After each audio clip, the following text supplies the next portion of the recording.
Hi, Griffins. Welcome to the Virtual Volunteer Fair information session number 2 today. Thank you so much for joining us. I see there's a couple of you in the audience, and we'll start right away with our lineup today.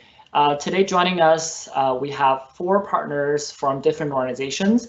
First off, we have Nicole from Jobs Opportunities Enterprise to talk about their organization and the amazing volunteer opportunities that they offer. Nicole, I'm going to send you live now. Awesome. Thanks, Ray. All right, so a little bit about Joe. We are a registered charity in Guelph, and we're focused on work in the community for adults with developmental disabilities. One of the things that we really pride ourselves on is on building strengths for the folks that we serve who are in the program, and finding opportunities for work and for other types of community involvement, and really focusing on full participation within the community. We do have 3 different streams currently. So our streams are training grounds, where we think about things like job safety and how to, well, I guess, have chats and engage about conversations about social interactions while on the job. We also have a community helpers program. The community helpers program stemmed from actually the COVID situation, because we needed to find a way to engage with the community and to pivot the organization, our organization, so that it was still community-based, because that's so crucial to what we do at Joe. So with the community helpers program, we're able to reach out, and our folks with developmental disabilities are able to connect with the community that they live in. So one of the things that, yeah, we're almost ready for slide 2. We're almost ready, but thank you very much for Ray for for navigating these slides. All right.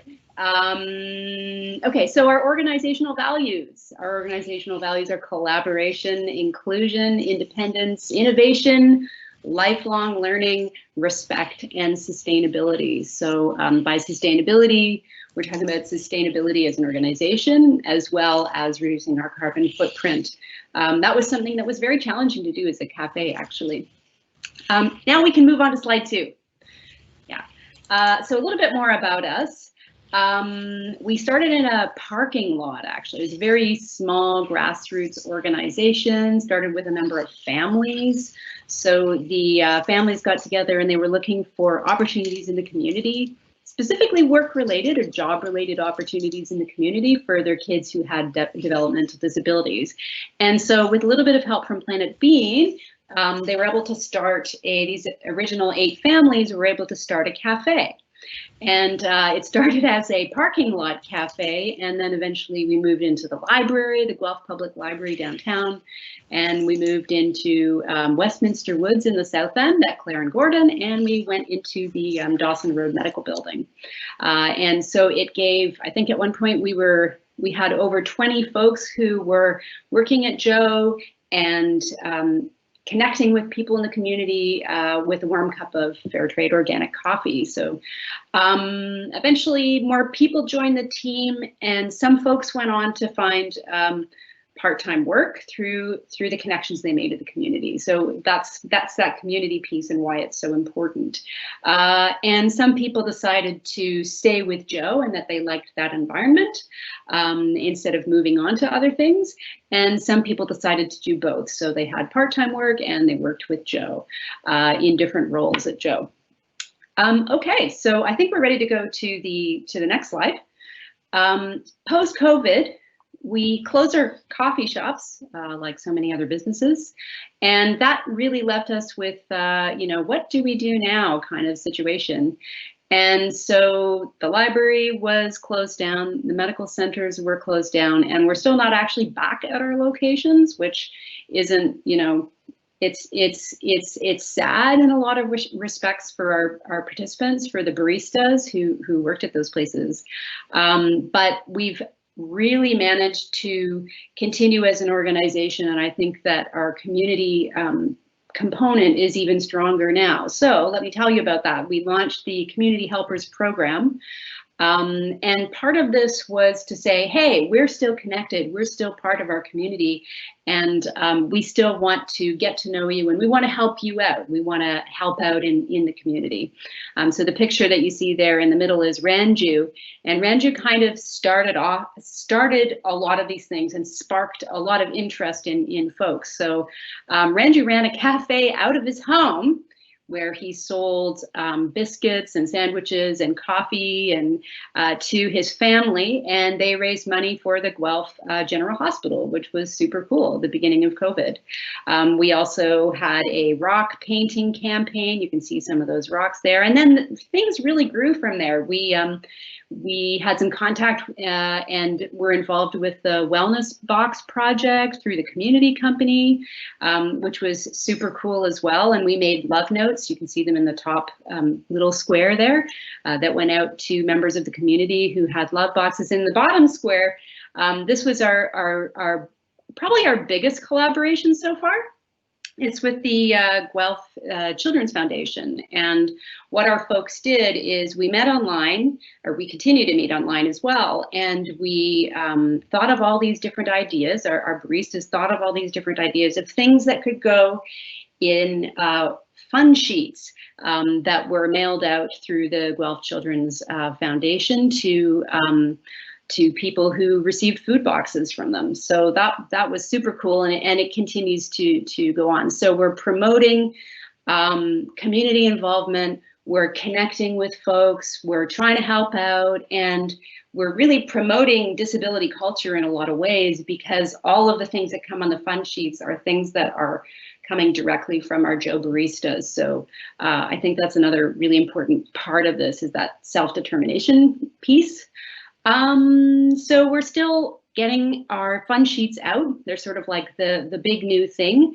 And we're also looking for other ways to connect with the community. Right now, we're still working remotely, so we will do things from home, and we do things online as well. Writing love notes for kids going back to school with the backpack project, raising money for Hope House, or raising food, pardon me, for Hope House. And it's been actually a really wonderful thing to be so involved with the community, and to really reach out and to be able to see the baristas, our former baristas, really participating fully. So if we go on to slide 4, slide 4 will tell us a little bit about some of the volunteer opportunities that we have. There are opportunities for online mentoring.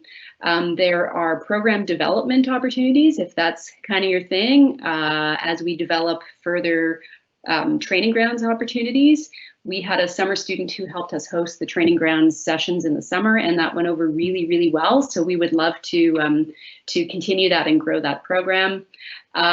We also would like more people on the team of the think tank, where we come up with these fun sheets and continue to promote cultures of developmentally disabled people. So yeah, we'd love to have you. Send us an email if you like. I actually don't have my email there, so I think what I'll do is I'll type it into the box, and I think that I'll do that after. But our website is there, and you can reach me that way too. It's jobsopportunitiesenterprise.org.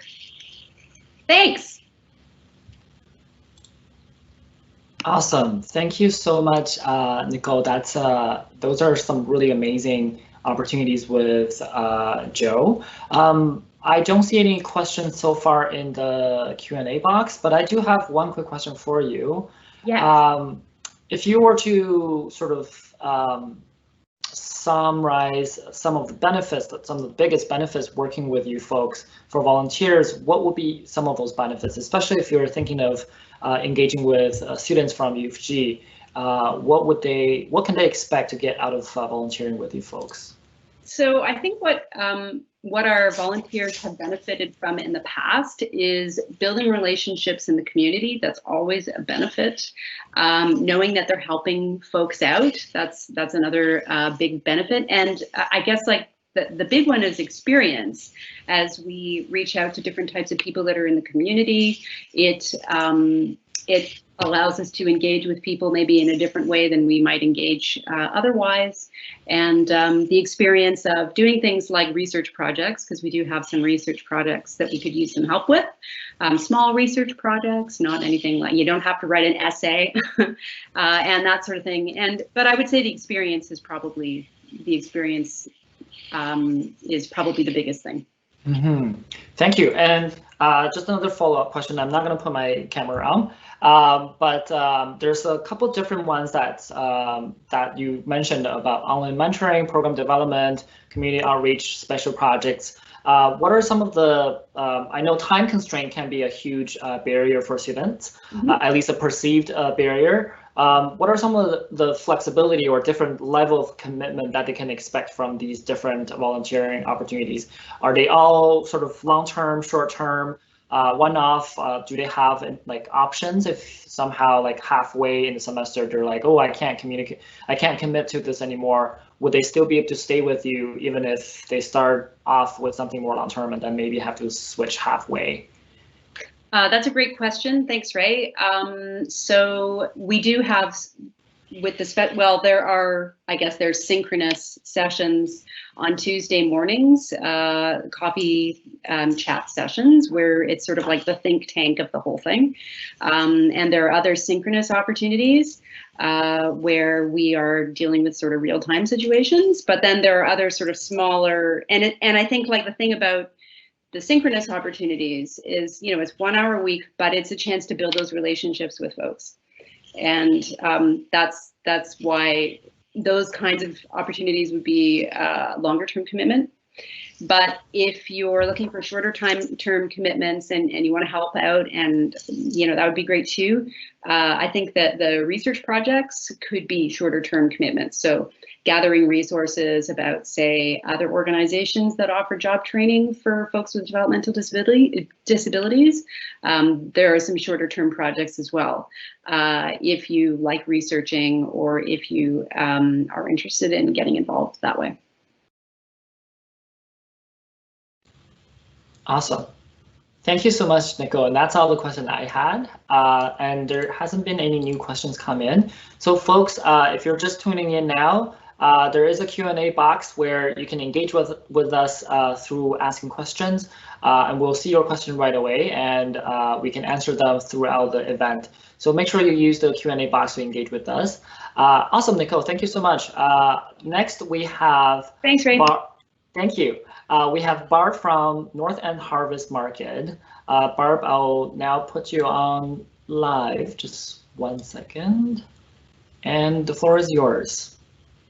Hi, folks. Barb McPhee from the market manager at the North End Harvest Market.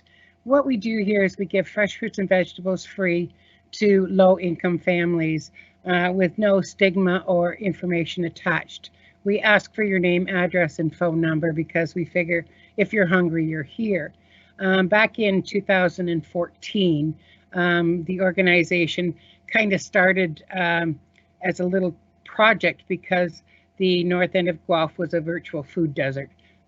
So they thought if we could bring some kind of food to that end would be great. Chalmers Community Services came and wanted to put one of their services out here, but it was too expensive. So we decided that we were just going to go with fruits and vegetables. And so after bringing on a few extra partners, we ended up with the North End Harvest Market. In the beginning, we were an agency that they were able to come into we have the portable at Waverly Drive Public School is where we run out of. And in the beginning, people were able to come through and virtually go shopping with limits and whatnot, and pick what they needed every 2 weeks. And it was pretty successful. We were able to service about 50 to 60 families a week. And when we say families, we usually say like 4 people in a family. So it was a fair number. At that time, it turned out to be a little more of a community gathering spot. because we would have belly dancing in the parking lot while people were waiting. We had karaoke, like, so it became a community hub more than just a market. So COVID came, and we had to shut down because, of course, we're portable in a school, Upper Grand, and it was pretty sad because there were lots of people needing food, and produce, fresh produce, is more important than any other kind of food. So we took a plan to public health, worked with the health inspector, and took a safety plan to Upper Grand District School Board, and they allowed us to reopen. So we were actually only closed for about 3 weeks. So we now have curbside service. We do have a walk-up service with your 6-foot distancing, and a big majority now, though, is we do delivery. A lot of our families are older families, people with lots of children who, are afraid to come out. So we found a way to service those people as well. We are now a program of the Guelph Neighborhood Support Coalition, which has 14 different neighborhood groups in the city of Guelph. So we help to provide fresh produce out to those areas as well. So we've grown. We do about 140 family bags a week now. So we're servicing close to 500 people, making sure they get fresh produce.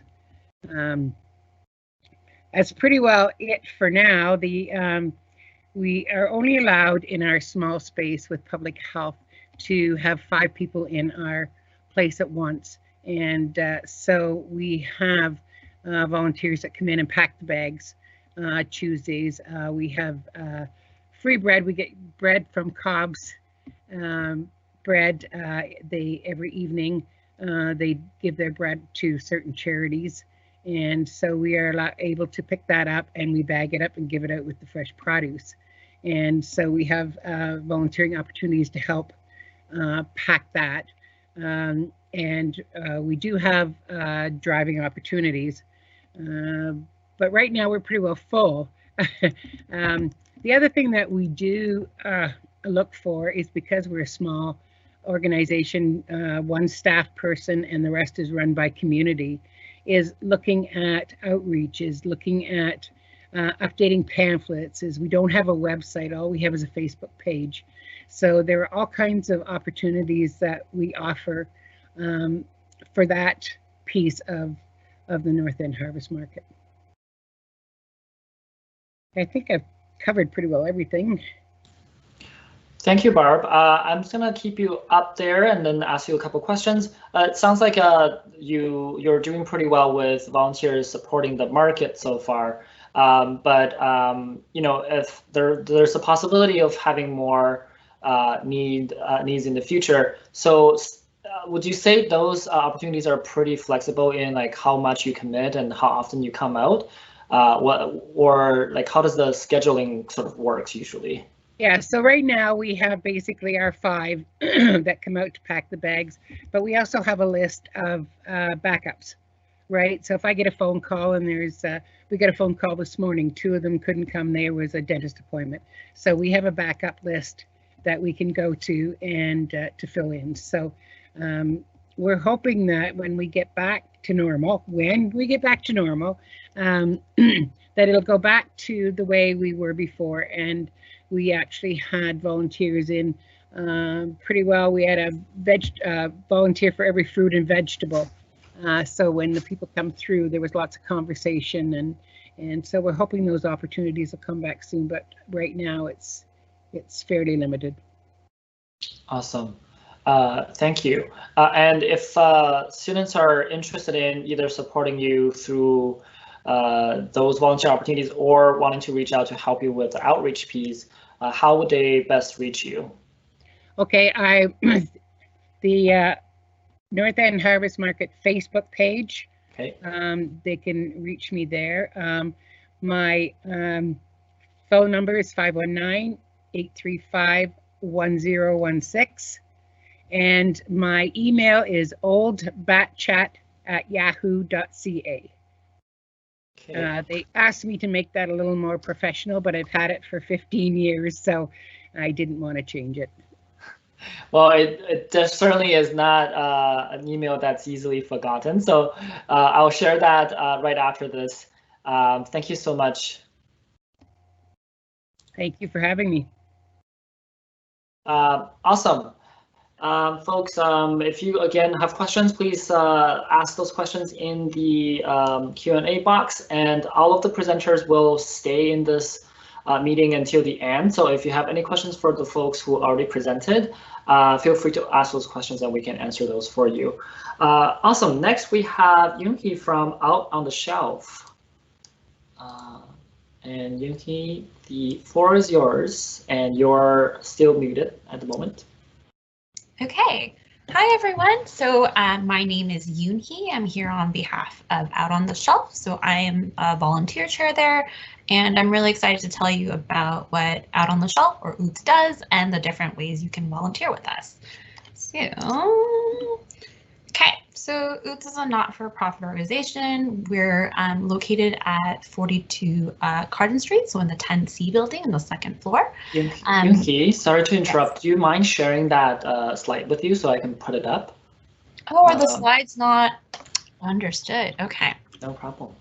So as I'm preparing this PowerPoint, so I'll just tell you, so we are located in 10C, which is on 42 Carden Street, and we're primarily a library and resource center. And sorry, I'm trying to navigate this all at the same time. One second, let me just make sure where I saved this. No problem. This happens with Teams Live. It's a little bit tricky, so it's okay. We'll take time to get that set up. Sorry, everyone, for the delay. This is kind of the vibe of OOTS sometimes. We are all learning, and COVID has made everything really interesting. And I think that's actually one of the challenges we're having, is trying to figure out how to offer our services and programs virtually and online. Where is this saved? Okay, I'm just going to save this on my desktop.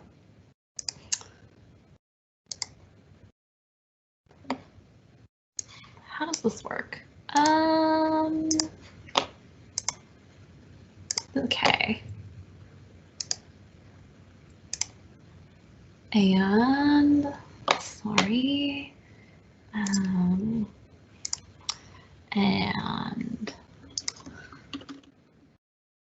looking for this PowerPoint presentation.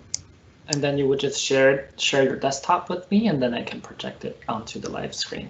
Oh, so I just need to share the desktop? Yeah.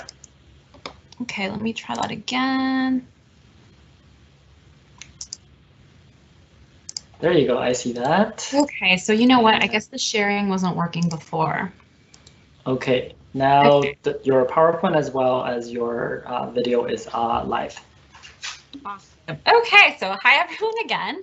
All right, so OOTS is a library and a queer resource center, and so we have like queer fiction and nonfiction and other resources, and we also offer lots of different types of programming. So usually monthly we have like a knitting group or a running group or various types of social groups.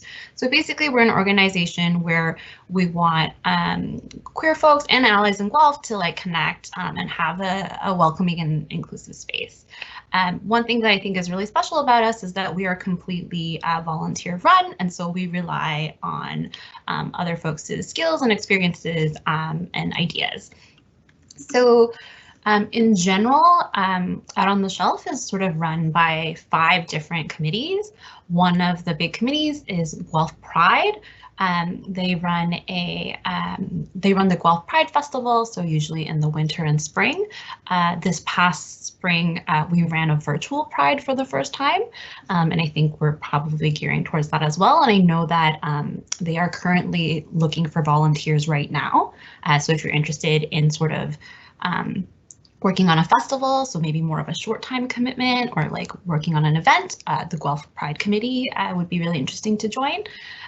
We also have the library committee, which usually we have volunteers staff the library, help shelf the books, help check out books. Unfortunately, the library is currently physically closed, but I think we are trying to figure out sort of virtual opportunities. So I think things like a virtual book club and things like that. The programming committee, we're always looking for new programming. So the folks who run our like knitting group or social groups, they are volunteer programming facilitators. So if you have an idea for a program, that's a great committee to join.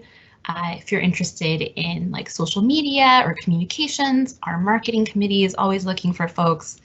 And we are always looking for money. So we're always applying for grants or trying to look for fundraising events. So if you're interested in that area at all, that's a really great committee to join. And I think one thing I'll say is that, you know, not all of us are experts in these areas. So if you have even a little bit of interest, maybe you already do have experience, which is great. But even if you're completely new to an area, I think it's a space where yeah, we're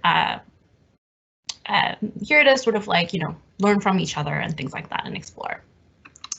And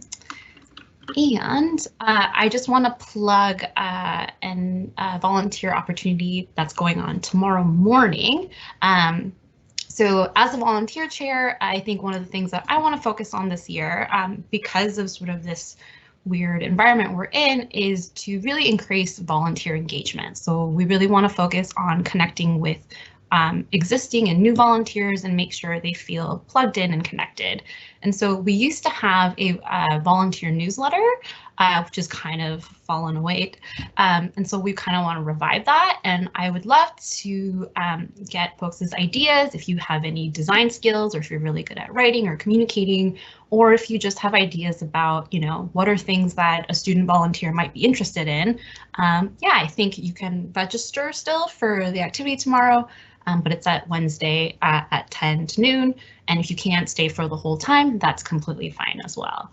But yeah, please help us with our volunteer newsletter. And and just to like how you can contact us. So like I mentioned before, Guelph Pride is looking for volunteers right now. So if you go to guelphpride.com/volunteer.html, there's a volunteer application there. Or if you're just looking to volunteer with us in general, go to outontheshelf.com/volunteer. And then if you have any questions at all, feel free to email me, which is at volunteer@outontheshelf.com. Okay. So that's it from me. Any questions? Okay, thank you so much, Young-hee. I don't see any questions so far, but similarly to my question for Nicole earlier, I know that some of the opportunity that you shared are committee related. Mm-hmm. What are some, like, how much commitment do our students expect, or are folks expected to be part of those committees? If you could maybe talk a little bit more about that. So I think in general, like I know the library committee and the programming committee generally meet about once a month, just to update the chair of that committee on their activities. It really varies. Usually our library volunteers do a shift once a week, but again, because we're closed, that's kind of on pause right now. In terms of volunteering for marketing or fundraising, those I think can be, I think it'll just depend on the volunteer schedule. So if you can only do like 1 hour a week, that's fine. If you only want to, you know, work on one grant and just help us for like a really short period of time, but intensely, that's okay too. I'd say right now, we don't really have a lot of firm volunteer roles, and it's a little bit more flexible. And because of the COVID situation, it's a little bit more up in the air. But we do have a lot of our volunteers do volunteer long term, so they'll volunteer throughout the whole year. But if you're looking for more of like a short event, like 1 day type of thing, then Guelph Pride might be the better option. Awesome. Thank you so much. And it sounds like it's kind of consistent messaging from folks and from yesterday's session as well, because of the current situation with us being all distancing. It seems like if folks are interested in your organization and the work that you do, they should just reach out regardless, and they can figure out what works best for them from there, right? So the first step is just to send that email to say, hey, I was part of this information session. I really like what you folks do. What do you need help with? And here are some of my skills and my interests. So perhaps that could be a good starting point for volunteers. Would you say that? Yes, absolutely. I think we get a lot of ideas from volunteers, and we're happy to try new programming or new services. Awesome.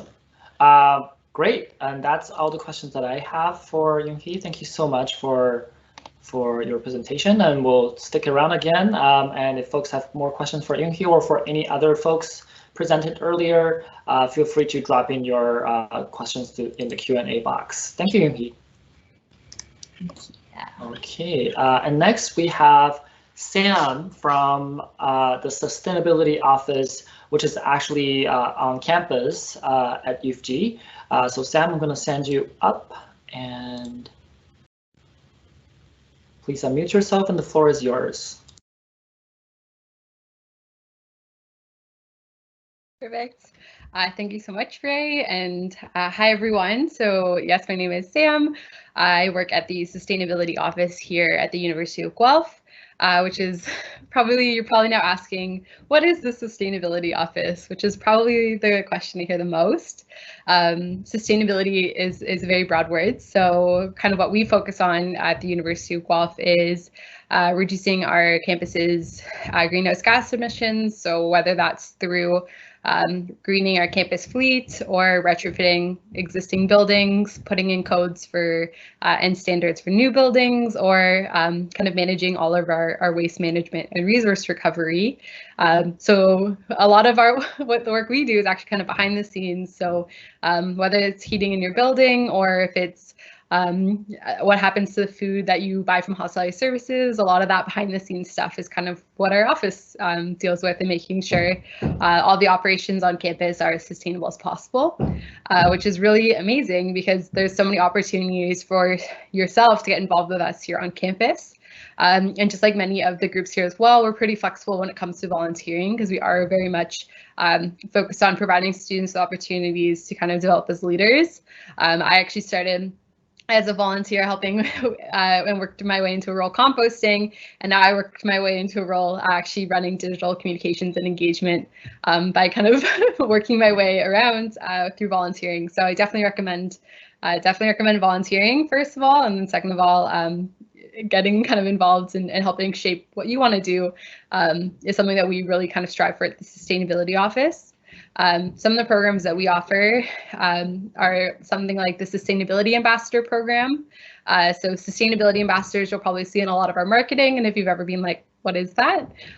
It's kind of our fancy term for our volunteers. So they're volunteers who either help lead projects, or they're involved with the projects that some of our students are leading. So for example, this year we have a group of students who last year ran a whole sustainable fashion show. About 200 to 300 people came out. We packed the basement of Peter Clark Hall. They did a whole production with a whole bunch of local designers, really amazing student designers, and even there was a break with a dance choreographed and everything. Those students have now adapted it, and they're actually now running a full virtual fashion week focused on making fashion more sustainable and ethical, and looking at how students can get involved with that. So that's just one example of students kind of getting involved and taking a virtual spin on that. And then we'll be looking at how, like textile waste, for example, what students can do with that here and what's happening in our community. So just a really great example of how students who are really interested in fast fashion, they actually never knew that they even wanted to do a fashion show or wanted to run this week. They just came in saying, we want to do something, we're kind of interested in fast fashion. And now they've ended up running an entire fashion show. So they have that for the resume now, as well as now going to be putting on a virtual entire week. So really exciting. They're actually looking for volunteers. We have a ton of other projects though as well, everything from like pollinator conservation. So you have students actually working to put more pollinator habitat and foraging resources kind of on our campus, which is really exciting. So we kind of, one thing you'll really notice is we take sustainability in the sense of environmental sustainability, but then also social sustainability, well, as well as economic sustainability, but students don't typically like the other two more for projects. But yeah, so there's tons of opportunities to get involved. You don't just have to stick to an environmental lens. We always welcome social sustainability kind of focused projects. So yeah, so definitely welcome there. One thing that's actually new this year that we are launching is a residence program. So if you are listening and you are first year, there's actually a sneak peek because we haven't launched the marketing and promotion for it yet. This will be a program that will have weekly meetings. Students will actually be meeting weekly to discuss the sustainable development goals. So if you haven't learned about those already, there will definitely be throughout your university degree. You'll probably hear them in at least one class. This will be an inside scoop breaking down each sustainable development goal. So everything from like no poverty, what that looks like here on campus and the actions we're taking, and then also what that looks like in the community. So it's kind of just a way to break down the big sustainable development goals to kind of a local level here at the University of Guelph in the city of Guelph. So really exciting opportunity for first years. I'm pretty excited because I wish that we had this when I was in first year. So pretty excited there. I will stress that we do actually just started a newsletter. So much like Out on the Shelf, we are hoping to have a volunteer newsletter to share all those awesome opportunities. We're sharing everything from internal opportunities. So if a student group of our sustainability ambassadors is looking for volunteers, we'll be posting those there and how to get involved with specific kind of asks. So if it's if a group needs someone, for example, to make Instagram posts, for a couple hours a week, we'll post that there with kind of time requirements, or for like, hey, is someone interested in running like a tree planting project to make a food forest on the University of Guelph campus, who's interested? We'll kind of post all those there. So pretty exciting. There's tons of opportunities through the volunteer newsletter. So yeah, I definitely recommend emailing. I'll make sure we get our stuff posted there. If you email us, we'll put you on the listserv to get those newsletters. And we promise we won't spam you. They come out every Monday morning and only on Monday mornings, so you won't get a million emails from us. And yeah, we're pretty excited. I will also share we are doing another event this week. It is on Friday. It's looking at communications and sharing kind of what we do here on campus, but also with engagement. We want to know how we can best adapt to this virtual world that we are living in. So we'd love to hear from students, if they have heard of the Sustainability Office, what they have heard, what they'd like to hear from us, and then also how they can best engage with us. So yeah, so that's, I think, all from me. Hopefully everyone caught all of that. I will also make sure to answer any questions that come through. Yeah, thanks, Ray, for having me. Thank you, Sam. I really appreciate you sharing the piece around volunteering leading to a career opportunity.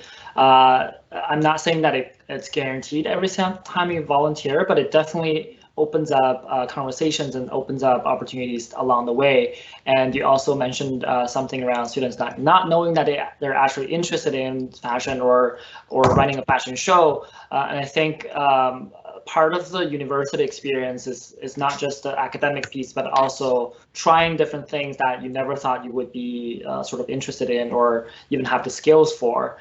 So that's another reason that we promote opportunities for folks to get involved.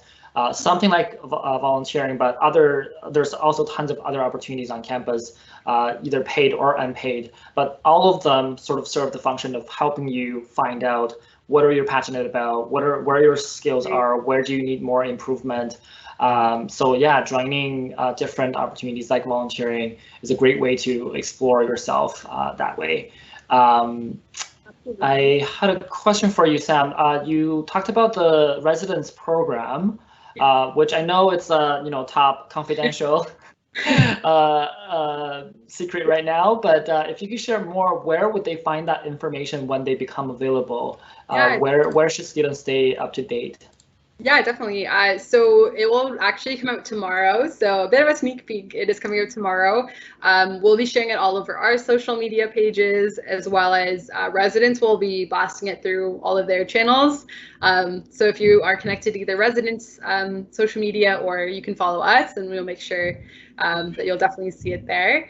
I'll make sure to post all of our social media channels. I definitely recommend not just the plug following them, but we do make sure we share all of these awesome opportunities on there.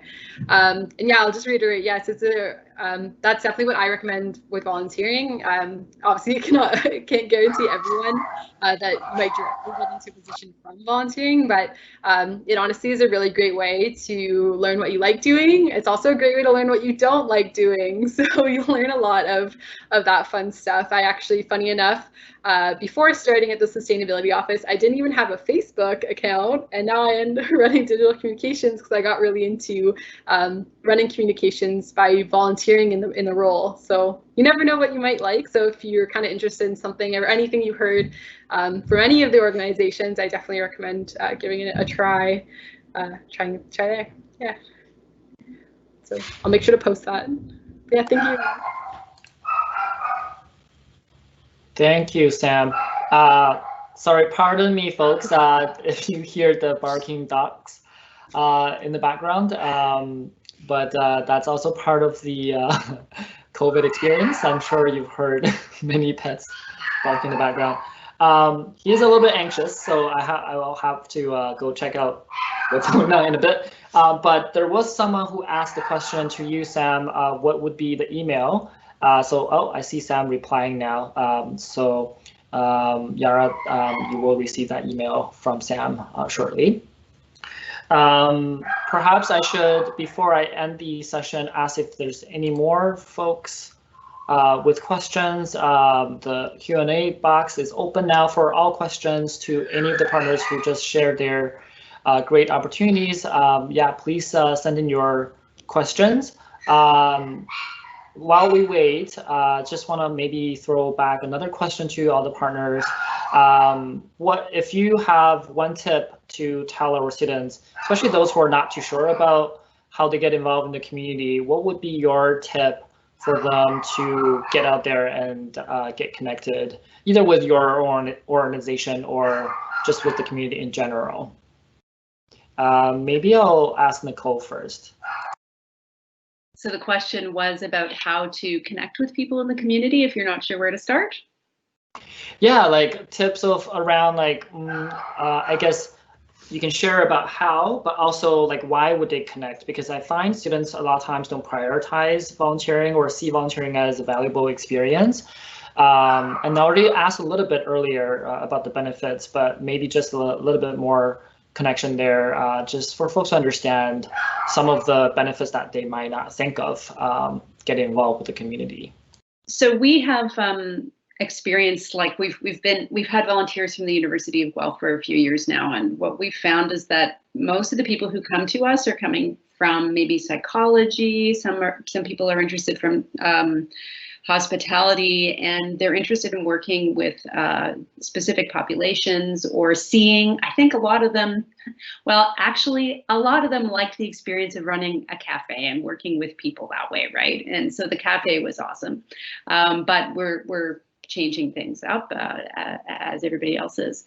But I think like that experience piece is really big, and also that opportunity to try different things out. So it's a good thing, like I'm going to be honest, it's a good thing to put on your resume, right? So if you have worked specifically as a volunteer with an organization, as someone who accepts resumes, because we have to carefully screen everybody that comes to Joe because of the population, the vulnerable population that we work with. I see a lot of resumes, and the resumes that I'm seeing include volunteer experience, include all these experiential things. And I think it's really important, just like I'm sure for all of these organizations that are here today, to provide those opportunities for folks, right? Like people want things to put on their cover letters. They want to say, hey, I have these skills. like Samantha had mentioned, I ran a fashion show or something like that. That's something I didn't think I was even interested in. Or I packed food boxes, and that was something that was super meaningful. Or I helped the folks out on the shelf, like set up a curbside pickup situation or whatever it might be, right? So I think it's like a really good opportunity for you, not just to help other people in the community, but to make sure that you're kind of exploring different areas. When you're a university student, that's like the time to explore different things in your life, right? So that's I think Ray has gone to look after his dog, so I don't know if someone else would like to pick up the the thread here. But yeah, so exploration, things to put on the resume, things to do to help the community. It makes you feel good. It makes other folks feel good. Yeah. Awesome, thank you. And then Barb, do you have anything to share with us? I think one of the main things when volunteering here at the market over the past 5 years, we've had a lot of programs where students from the university have come to work and volunteer. And I think the biggest thing is when you're going to volunteer, don't be afraid. You're coming into an environment that is basically run by community. In our experience, it's mostly lived experience. And a lot of the students have come in and they've been made to feel so welcome that they enjoy the experience and they learn a lot. Some of the students that have come from privilege, and to actually come into an environment and see and connect with the actual people and see what the good they're doing and helping has been amazing. So I think my biggest thing is don't be afraid. Where you go, everybody's friendly. Everybody is trying to make what they do comfortable and fun. So don't be afraid to put your foot in and take that first step.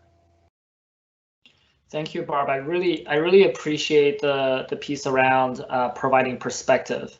That definitely is a benefit of volunteering. Is we all live in our own sort of bubble of this sort of similar folks like us around us. And when you're sort of connecting with the community, you really get to meet people of different walk of life, and that gives you perspective and also again introduce other opportunities and things that you never considered before. And it could be something more professional, but it also could be just in general how you see yourself as a person and who you want to be. So I really appreciate that. And then maybe I'll throw the same question at Yongyi.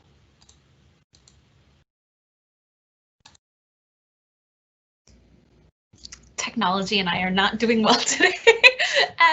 Yeah, so just echoing what other folks said, like, yes, volunteering really, you get to learn a lot of different skills. You get to like learn new and different types of people. And I actually think, for me, I remember when I volunteered when I was a student, it was just a nice kind of way to meet people outside of class. Like, like you're a student, you're really busy, you're probably thinking about your readings, your like exams, your assignments. And I think sometimes you can get really focused in on your student like academics, which are really, really important. But I think when I think back on my university experience, I don't really remember my classes that well. I remember like the people that I met, like the clubs that I joined, and like the volunteer experiences that I had. And I think, yeah, they're really like you'll build meaningful relationships, you'll build meaningful experiences. And I do think it's a really great way to like be plugged into a local community, because then you get to see sort of what else is out in the world outside of the confines of sort of, your classes and things like that. And I guess like just in terms of a tip of like, if you're not sure like where to start, bring a friend. Like for me, like I was always sort of like scared to like try like a new thing, and I wasn't sure, it could be a little intimidating, but like other folks mentioned, like volunteering can be really, really fun. It can be really social. Bring a friend. No organization is going to be like, no, don't bring other people. Like just, yeah, get a group, bring another person, and kind of do it together. And yeah, use it as a time of exploring. Awesome. Thank you. looks like there's a question for everyone in the chat box. So I'm gonna just pop the question to everyone now. Thank you so much for everyone. My question is for all the organizations. Because of COVID and I have to stay in my home country, I would like to ask whether I can do volunteering virtually. And then there's another question, similar question is, you can, are there any online volunteering opportunity currently? I think folks already shared a little bit, but maybe I'll go around and let folks to quickly answer that question in regards to your own organization. Maybe I'll start with Sam. Perfect. Yeah, so for our volunteering this year, actually, sorry, I think my upstairs neighbors just decided to become like a carpenter or something. There's a lot of drilling right now. But yeah, so for our organization, actually all volunteering in any capacity right now is virtual. And it will likely be that for next semester as well. So yeah, we're really excited because we're hoping to actually have everyone kind of volunteer and bring that kind of perspective in. So yeah, so if you'd like to reach out to us, we can get you put on the newsletter, so you'll see all the like very specific opportunities, but also if you have any ideas, if you're interested in anything specifically, you can always email me, and then I can try and set you up and we can see like how we can get you working on a project, or if we can help find other volunteers to help you with a project or in that kind of way. But yeah, currently right now, just with everything happening with COVID and then also on campus, everything is actual virtual, so it works out well in that sense. Yeah. Thank you, Sam. And I know that Nicole with Joe, I think you folks are all online at the moment as well. Oh, sorry, I think I accidentally muted you. That's okay. I think I'm unmuted now, right? Yeah. So yeah, everything is online right now. It's, you know, some of the folks who are part of Joe also have other health vulnerabilities. So it was really important for our population and also the families that they live with, or whether they live in a community living kind of environment, that everything stay online. It's just the safest option. So everything's online. Like I said, we have programs that run synchronously, so where you're there at a certain time, or there are other little projects that we could always use help with, like little research projects or fun projects. As if you're there on Thursday, you can join us for some fun projects, thinking of positive messaging that we can send out, and give us options for people to connect with the community. Thank you. And I know that for Barb, the North End Harvest mainly works with folks in person. However, Barb was just talking about having projects possibly in the future where students can support some of the outreach piece, right, Barb? Yeah, exactly. And we've had to give up a lot of our fundraising because we did it out in the community. And so we are working on things like our Adopt a Week program is now going to go virtually. And again, being such a small organization, any ideas, any help, any support, any ideas, and they can all be put in your lap and you just bring them back to us and we'll go with it. So we're out there to take ideas, get your ideas, and that we would be so glad to have that piece. Thank you. And I believe same thing with Yoonhee, most of the community work is online, and actually all the community work is online. I don't think you have any in person at the moment. And are there a possibility of, you know, if someone reach out to you and then it's sort of their interest is different than what currently is offered, are there like possibility for projects, maybe like something new that you never thought of, like it could be co-created with the volunteers, correct? Yes, absolutely. So I think we're still, because usually our season sort of starts in the summer and the fall, so we're still kind of planning the year, and we're brainstorming a lot of things that we can do virtually. And like even now, when I was like preparing for this today, I was looking for a website, and we have sort of virtual resources there, like, like podcasts and like online resources that folks can access. But then I realized a bunch of the links were broken. So like, yeah, there's lots of like virtual projects that we can tackle that we probably haven't done in a while. I think someone recently contacted us about starting like a writing group together, like virtually. So another person contacted us recently because they had like card making skills. They were like, how can I use my card making skills to like help fundraise or something like that? So we're always interested in new ideas, and yeah, like everyone else, we're also kind of running virtually at the moment. All of our meetings happen over Zoom. So yeah, get in contact with us if you're interested. Awesome, thank you so much. And to answer the question from the audience again, I think folks who are currently not in the country are wondering whether if they're outside of the country, they can still volunteer. You can absolutely volunteer. It's not about where you physically are, because everyone is kind of away from the actual, I guess many people are not in Guelph, and you can still volunteer with Guelph organizations virtually. It can be a little bit of a barrier in terms of the time zone, but as many of the folks mentioned, many of the opportunities can be asynchronous, meaning it doesn't have to happen at the same time with everyone else. So if you want to just pop in an email with either with us, with SVC, Ali, my program assistant with SVC, will share our email here in the announcement, and you can email us to get connected with virtual volunteer opportunities. But if you're also interested in working with one of the presenters here today, yeah, make sure you can connect with them, and they can figure it out with you in terms of your schedule. And it can be something that you meet one time, and then you do the work at your own time, and then connect with them. I think Barb has something to share. I'm gonna put you on right now. I was just going to say that one group of students that we had had a 12-hour volunteer experience over a couple of weeks, and one of the young ladies was from Holland. And so, of course, we all cried when she had to go back home, but she still keeps that connection. She still sends us ideas, and yeah, so I would encourage to connect with any of these organizations just to get that feedback, right? Awesome. Thank you, Barb.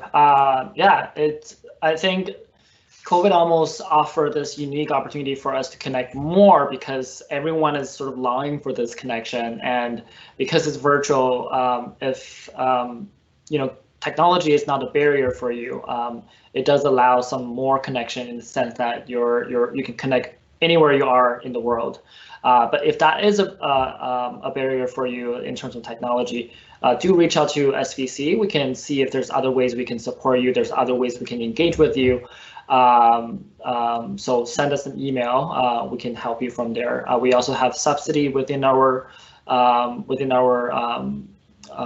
organization that we can support students with covering some of the cost that is incurred through volunteering.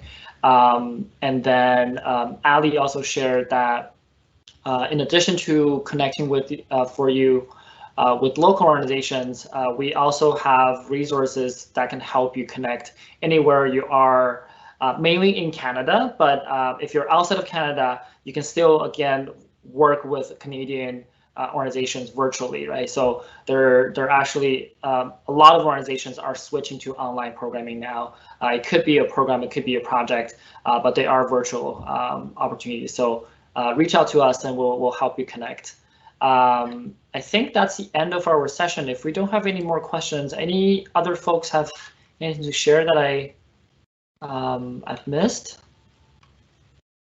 Okay, I think that's it for us. Thank you so much for tuning in, the audience. Thank you, presenters, for sharing it with us, all the great tips and opportunities your organizations offer. And special thanks to Ali for monitoring the chat for us. And this is it. Thank you so much. We'll make this video available after the session.